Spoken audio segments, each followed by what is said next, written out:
Welcome to Storied Audio. I never liked riding the bus that late. But that night the fear sat heavier than usual. A group of guys kept staring at me, laughing under their breath, nudging each other, whispering things I didn't want to hear. So I did the only thing I could think of. I walked down the aisle and sat beside the first person who looked safe. He was staring out the window, lost in his own thoughts, until I whispered, "Can I sit here?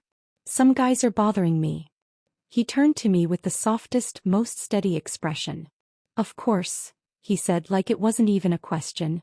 And just like that, the fear loosened its grip. We talked the whole ride, about nothing and everything.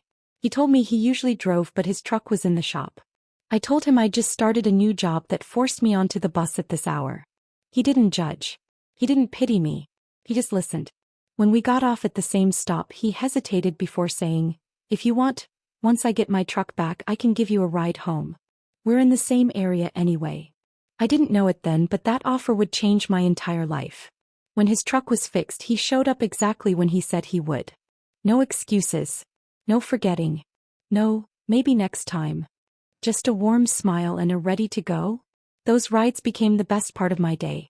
He learned about my daughter and how her father walked out the moment I told him I was pregnant. I expected him to pull away after hearing that. Most men did. But he didn't.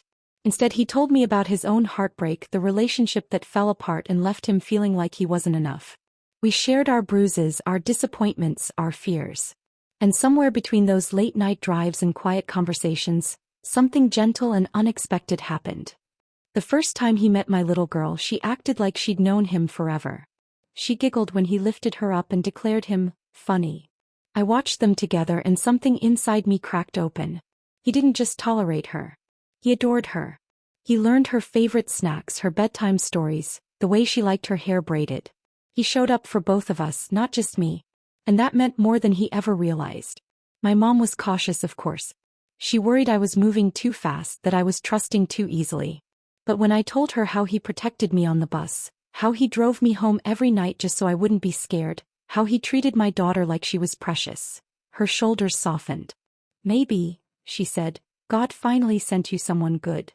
My ex tried to come back once he heard I was seeing someone. But this time I wasn't alone. And together we shut the door on the past. Sometimes I think about that night on the bus and I think about him. The man who offered me a seat, then safety, then friendship, then love. He didn't just change my life. He became part of it. For me. For my daughter. For the family we didn't know we were building that night on a nearly empty bus. Subscribe for more audio stories.